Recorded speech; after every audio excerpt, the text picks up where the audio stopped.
I never imagined the moment that would change my entire life would begin with a joke. Not even a dramatic one, just a casual, light-hearted remark tossed into the air like it meant nothing. But sometimes the smallest spark sets off the biggest fire. And on that night, at what was supposed to be a celebration of 5 years of marriage, my world shifted so fast that I didn't even realize I had already stepped out of it. The night started like any other gathering. There was music humming through the speakers, warm lights hung across our backyard, guests chatting over drinks, and the smoky smell of the grill in the air. I was flipping burgers, trying to smile even though something inside me felt off. I couldn't explain it clearly. It just felt like Serena and I were two actors who forgot our lines and were trying to improvise a play neither of us believed in anymore. But I tried anyway. It was our anniversary after all. A milestone. 5 years. 5 years of history. 5 years of promises. 5 years that was supposed to mean something. And then I saw him. Draven Cole. Serena's college ex-tall, sharp-jawed, and wearing this quiet confidence like a perfectly tailored suit. I had seen pictures before. Old social media posts she forgot to delete. But seeing him walk into our backyard, that was different. You invited him. I asked Serena when she passed by with a tray of drinks. Oh, Marla brought him, she said casually. Totally unexpected. Don't mind it. But she didn't look surprised. Not even a little. And that should have been my first warning. The first sign chipping away at the truth. Still, I let it go. I told myself not to overthink. I told myself it was our anniversary, our moment, not a battlefield. The first hour went normally. Guests ate, people laughed, and I started to relax. Maybe it wasn't a big deal after all. Maybe everything really was fine. And then it happened. That joke. That spark. That sentence that sliced through every doubt I had and exposed something I didn't know was already rotting underneath. I was grabbing a drink from the cooler when I heard Marla, Serena's loudest, boldest friend, practically shouting, "Oh Serena, you're a genius. Having your backup husband right here at the party. If Kale ever slips up, boom. Instant replacement." The group of women around her burst into laughter. Serena laughed too. Not the awkward, embarrassed kind of laugh. No, it was real. Amused. Warm. Like she genuinely found the idea funny. And right beside them, Draven, leaning back, watching, smirking. Not uncomfortable, not confused, just smug. And in that moment, everything froze. The laughter in the background turned faint, like someone turned the world's volume down. It was just Serena, Draven, and that joke echoing in my ears. Backup husband. Replacement. Insurance plan. And the worst part wasn't the joke. It was her reaction. She didn't stop it. She didn't correct it. She didn't pull away from the implication. She embraced it. Her eyes drifted to mine for a split second. A flicker of something. Guilt. Panic. Crossed her face before she plastered on that same relaxed smile. Something in my chest cracked. Quietly. Cleanly. Like glass under pressure. And I walked toward the group. Everything went silent as I approached. Even Marla's expression shifted from tipsy amusement to uneasy awareness. Serena straightened up. Draven's smirk faded. "That's actually pretty strategic," I said with a calmness that surprised even me. "Backup plans. Always good to have." Serena exhaled in visible relief. She thought I was playing along. She thought I was joking too. But I wasn't. Not anymore. I slipped my wedding band off my finger. 5 years of marriage gone in a single, effortless motion. The air shifted. People noticed. Conversations died. The music was turned off. 30 people suddenly felt like 100 pairs of eyes. I stepped toward Draven, held out the ring, and said, "You're 10. She's yours now." It was like a punchline delivered without humor. Clean, final, and sharp. The ring dropped into his open palm before he could even react. He stared down at it like it was radioactive. Serena's face drained of color. Her mouth opened, but nothing came out. She looked like she was falling and couldn't find anything to hold on to. "You wanted a backup," I said calmly. "So congratulations. Here's the main one now." Silence. No excuses. No interpretations. Just truth. Heavy. Loud. And for the first time in months, I felt clarity.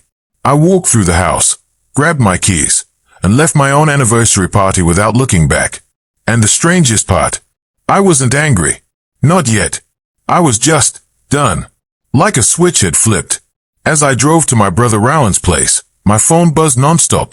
Calls, texts, all from Serena. I didn't answer a single one, because somewhere deep in my gut, I realized the joke wasn't the real problem. It was the laughter. It was her comfort around Draven. It was her not shutting it down. It was the fact that, without noticing, I had somehow become a backup plan in my own marriage. Rowan opened his door, took one look at me, and just said, "Bees in the fridge." No questions. No judgment. Just space. And that night, on his couch, every time I closed my eyes, all I saw was Serena laughing while Draven smiled beside her. It replayed over and over like a cruel trailer for a movie I never agreed to watch. The next morning, Rowan and I sat at the kitchen table with coffee. He finally asked what happened, and I told him everything. When I finished, he nodded slowly. "Good," he said. "You walked away with your dignity. That matters." "Doesn't feel good," I replied. "It will," he said. "But tell me, how long have you felt something was off?" The question hit harder than I expected, because the truth was, it had been months. Serena had been distant since January. Conversations were shallow. Texts were short. Laughs were rare. We were sharing a house, not a life. "When was the last time you two spent time together? Just you and her?" Rowan asked. I tried to remember. The silence said everything. "When did Draven come back?" She said she ran into him at the gym a couple of months ago. I said, "Just caught up over coffee." And suddenly all the little pieces I ignored, the gym membership, the new clothes, the sudden confidence, the late nights, clicked into place. Quietly, painlessly, like a puzzle revealing a picture I didn't want to see. "Kale, she didn't choose you anymore," Rowan said gently. "She just didn't tell you." Monday morning, I returned to the house after Serena left for Wake. The party remnants were still sitting there like ghosts of a night gone wrong. In the bedroom, I saw a tablet on the nightstand, still logged in. I shouldn't have looked, but I did. And that's when the real truth hit me. Not an affair. Not anything physical. Something worse. Conversations. Dozens of them. Weeks of messages between Serena and Draven. Inside jokes. Complaints about me. Late night chats. Her telling him she missed how easy things used to be. Him telling her he always cared about her. It wasn't physical yet. But emotionally, she had already packed her bags. And that hurt more than anything I heard at the party. I took screenshots of everything. Packed my bags. Went back to Rowan's place. And then I called a lawyer. Elias Parker. Calm voice. Experienced. Direct. "Do you want to schedule a consultation?" he asked. "Or file?" "File," I said automatically. And that was the moment it became real. On Tuesday, Serena texted me. Asterisk, "It was just a joke. You're overreacting. Asterisk, overreacting." The word twisted something inside me. So I texted back. Asterisk, "I saw the messages. Asterisk, and then I blocked her.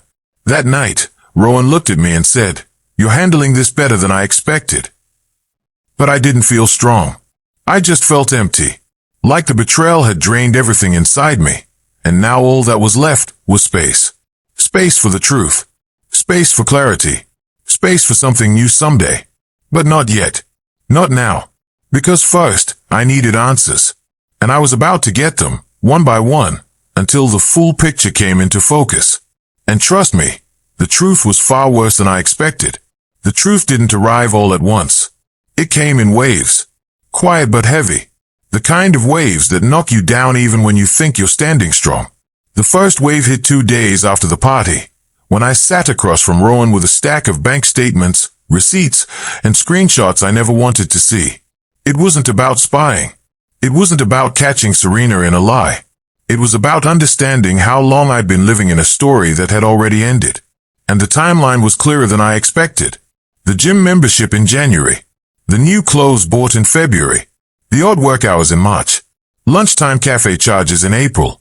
About 15 moments, probably more, where she told me she was somewhere else, doing something else, with someone else. It wasn't the betrayal itself that hurt the most. It was how normal I had made the distance feel. I had accepted her fading attention as stress, or wag, or life-changing both of us. But the truth was simpler. She had started turning toward someone she used to love, and I had been too busy hoping things would go back to normal to notice that normal was already gone. On Thursday afternoon, I got a call from an unknown number. I normally ignore those, but something made me answer. Cale, it's Jordan, from the party. I remembered him. One of Serena's friend's husbands. Easygoing guy. Quiet. Not dramatic. Definitely not the type to call me unexpectedly. What's up? I asked cautiously. Look, you deserve to know something, he said. And what he told me rewrote everything. The joke wasn't spontaneous. It wasn't drunken chaos. It wasn't Marla being loud and unfiltered. They planned it. All week, apparently. Marla told the group she was going to make that backup husband joke at the party. And Serena agreed. Said it would be funny. Said I'd take it well. Said it was harmless.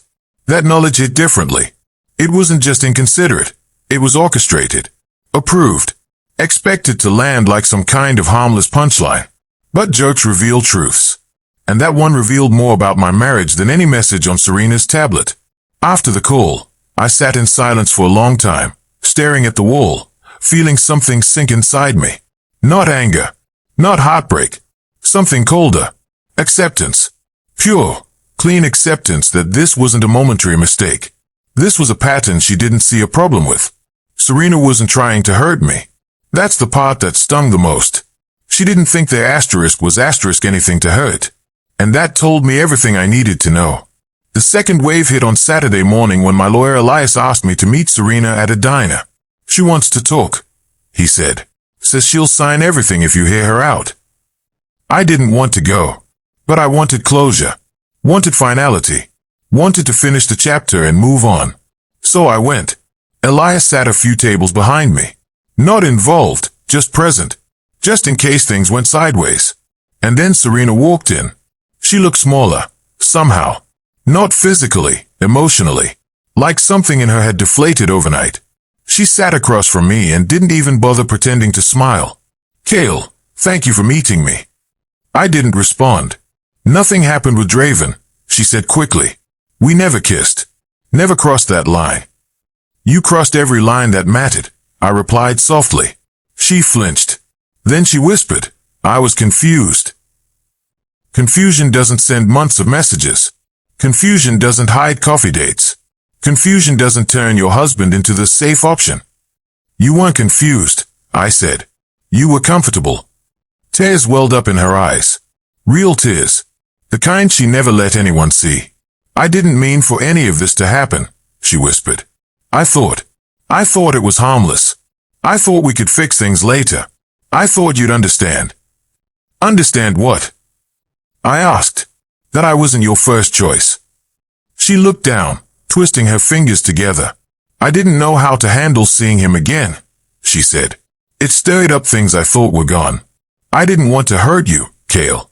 I just didn't know what I wanted. And there it was. The truth. The real truth. She didn't choose Draven over me. She didn't choose me over him. She chose indecision. She chose safety with me and nostalgia with him. She wanted both worlds and ended up losing both. You were never supposed to find out, she whispered. I'm sorry.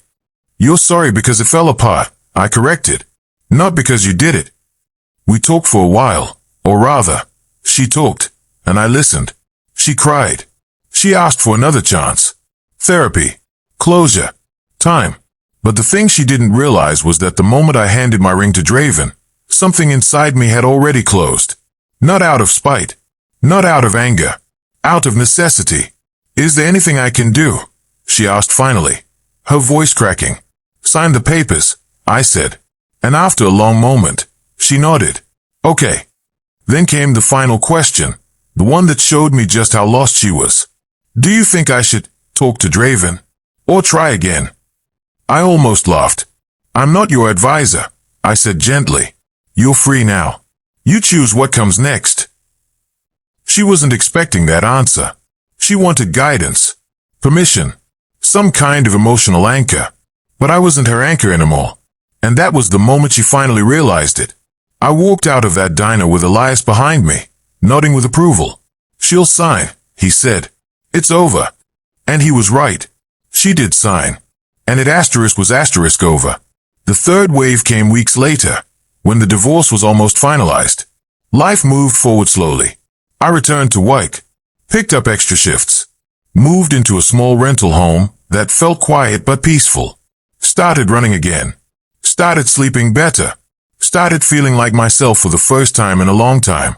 Then one Saturday morning at the hardware store, I ran into Jordan again. "You doing okay?" he asked. "Better," I said honestly. Then he told me something I didn't expect. The thing with Serena and Draven, it lasted maybe 2 weeks. I raised an eyebrow. "That's short." "He liked the attention," Jordan explained. "But when it came time to actually commit, he stepped back." "So, she lost both of us," I said calmly. "Pretty much," he admitted. There wasn't satisfaction in hearing that. No victory. No sense of revenge. It was just confirmation. Proof that Serena had made choices without thinking beyond the moment. Proof that Draven liked being wanted more than he liked committing. Proof that I had walked away from something that was already falling apart. That night, Rowan came over. We grilled steaks on my new backyard grill and talked about everything except Serena. "You seem lighter," he said. "Different." "I am," I replied. "For the first time in a long time, I can breathe." A few days later, I got a text from an unknown number. It was short. "Kale, this is Draven. I owe you an apology." I showed it to Rowan. He laughed. "You gonna reply?" "No," I said, deleting the message. "What's the point?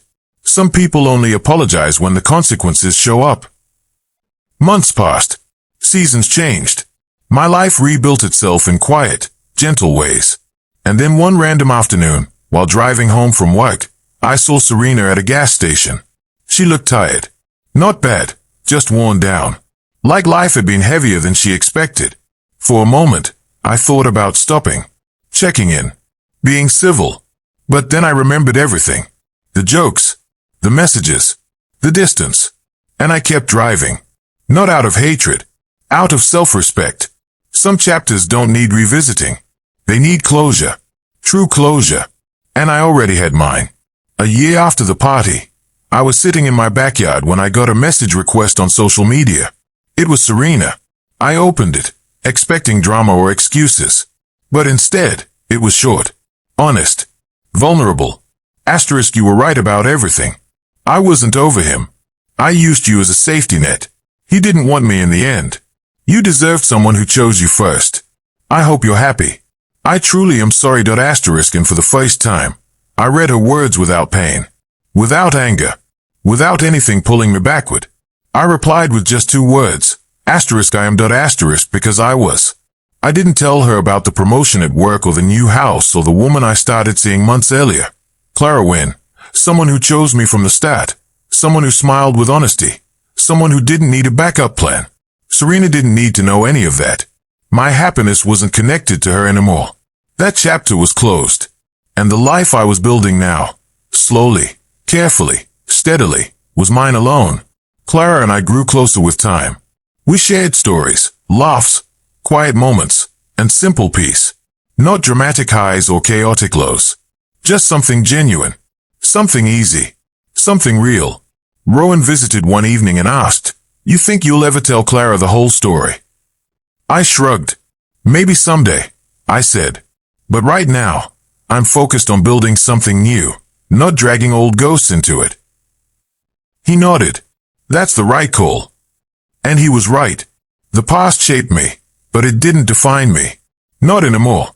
One night, after having dinner at Clara's place, I drove home past the old street where Serena and I once lived. I didn't slow down. I didn't feel anything. That life wasn't mine anymore. It had dissolved the moment I stood in that backyard and realized I deserved better. Sometimes the quietest moment, the moment after everything falls apart, is the moment you finally see what your life was supposed to be. And as I sat on my porch that night, watching the sky fade into stars, I realized something important. That anniversary party wasn't the end of my life. It was the beginning of the one I was meant to live. And if you've made it this far, then trust me, the rest of the stories we have coming will hit even deeper.